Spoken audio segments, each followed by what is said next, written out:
justamente para conocer pues, lo que representa esta detención de Ovidio N. para el gobierno, el presidente Andrés Manuel López Obrador, para el gobierno de Estados Unidos. Agradecemos que esté con nosotros al especialista en estos temas, a Gerardo Rodríguez, quien es académico de la Universidad de las Américas allá en Puebla. Gerardo, y también autor y columnista de Casa, aquí en el Heraldo de México. ¿Cómo estás, Gerardo? Pues, ¿cómo ves todo esto? ¿Qué significa esta captura para el gobierno de Andrés Manuel López Obrador? Sofía, buenas noches.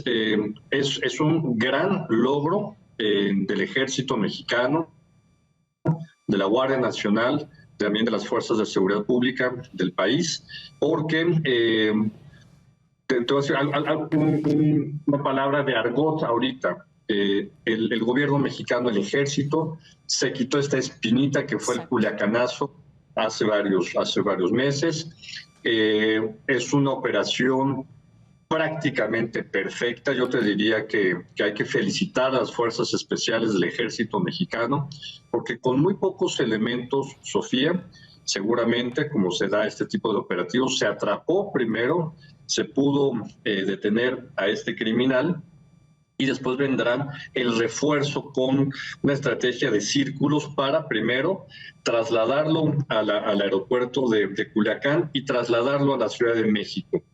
Lamentablemente sí ha habido bajas de fuerzas estatales, de personal, hay heridos, sí, y probablemente haya muchos más criminales que fueron abatidos durante este intento de resistencia.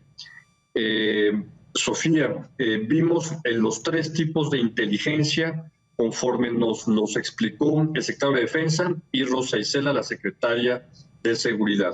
Hubo inteligencia táctica, esto es decir, se sabía en las calles por dónde estaba pasando, se tenía localizado el objetivo.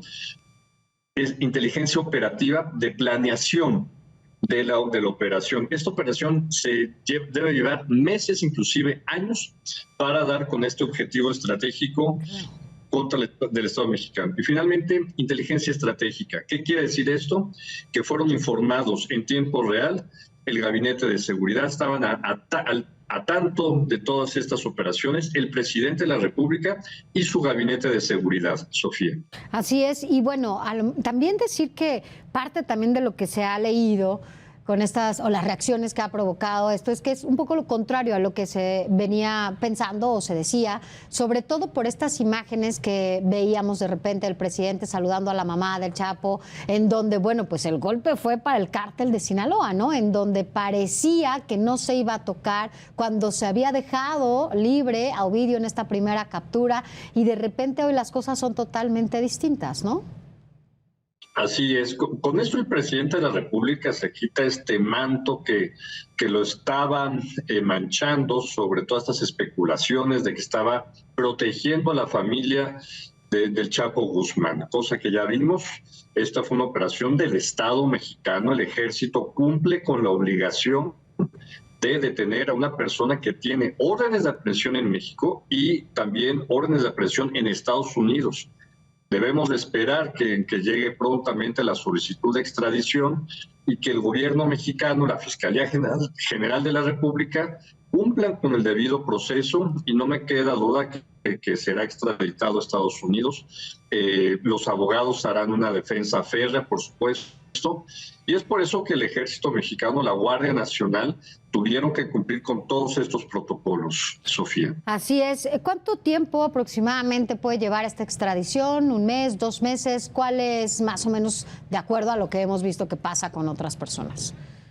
Varios meses, no va a ser menos de 2 meses, porque hay recursos que pueden anteponer los abogados, y recordar, pues el último eslabón es la autorización que tiene que firmar el canciller mexicano, Marcelo Ebrard, si todavía es canciller, si no renuncia para su candidatura presidencial.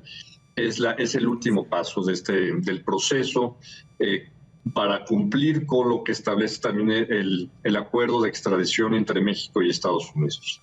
Ahora, hay quien también dice, Gerardo, vimos el tamaño de las Fuerzas Armadas en este operativo y sobre todo la manera de operar y la manera de poder llegar y capturar a este tipo de personajes.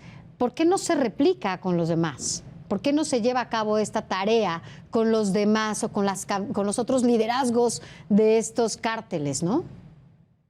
Son un conjunto de variables que tienen que cuidar al centímetro los grupos de operaciones especiales del Ejército Mexicano o de la Marina. Sobre todo lo que se busca, y es una instrucción del presidente de la República, que haya el menor número de bajas civiles. Por eso es que se da en un contexto de madrugada donde hay poca gente en las calles en ese momento. Se conoce perfectamente el movimiento, cómo se va desplazando este criminal, y se da una operación quirúrgica. Sofía, en este tipo de operaciones, porque son encubiertas, los equipos de operaciones especiales estaban encubiertos, poco equipo, poco armamento y era poco personal el que logra la captura. Después vendrá un reforzamiento para garantizar la salida de la unidad de captura a lo que fue al aeropuerto de Culiacán, y vendrá el reforzamiento del Ejército Guardia Nacional. Y bueno, así como hay muchas preguntas, Gerardo, también se habla de las coincidencias, ¿no? Viene el presidente de Estados Unidos, llega el domingo a México, a esta cumbre que se va a llevar a cabo en nuestro país, y bueno, pues ¿es esto parte de algún acuerdo previo? ¿Crees que haya sido algún acuerdo justamente antes de la llegada del presidente de Estados Unidos? Estas son especulaciones de algunos analistas, personas que están viendo esta relación, lo cual es absolutamente falso, porque un operativo de esta magnitud lleva meses, años en prepararse.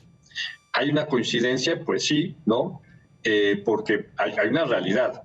El gobierno del presidente Biden, pero desde el presidente Trump y el Departamento de Estado, el Departamento de Justicia, es una política presionar a México para la detención de estos criminales de alta cuantía y para que sean extraditados. Si es que el presidente de la República va a llegar muy bien fortalecido con esta captura que exige la recompensa, la ofrece el Departamento de Estado de los Estados Unidos, ¿no? La Cancillería americana. Así es, y bueno, pues esperemos primero también cómo se va a llevar a cabo esta reunión, va a ser aquí en la Ciudad de México. Finalmente, Gerardo, pues ahora todavía hay incertidumbre, sobre todo de lo que se vive allá en Culiacán y en los estados vecinos, en donde posiblemente esperen todavía más acciones por parte de estos grupos. Tú que conoces de estos temas, sabes que bueno, pues es parte de las consecuencias, ¿no? De lo que a veces es el riesgo. Pues, ¿crees que esto dure mucho tiempo? ¿Cómo podemos prever que pueda ser este futuro para este estado y sobre todo para los vecinos?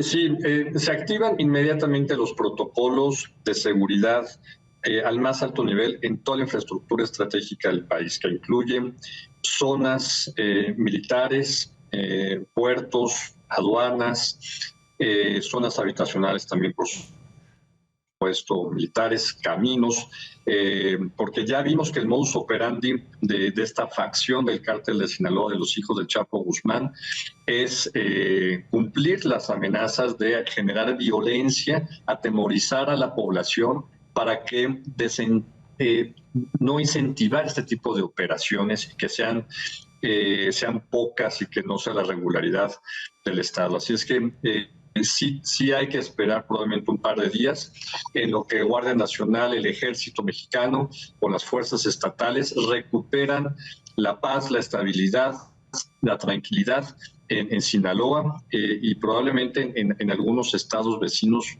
como Nayarit. Bueno, pues hay que esperar a ver qué pasa, como dices. Finalmente, independientemente de la coincidencia, creo que esto fue una buena acción, ¿no? Se detuvo a uno de los líderes más fuertes que se tenían y más buscados sobre todo, y bueno, pues hoy es otra historia. Así que bueno, pues gracias, Gerardo, y pues te estaremos leyendo en tu cuarto de guerra acá en el Heraldo. Muchas gracias. Gracias. Los lunes. Gracias, Sofía. Gracias, así es.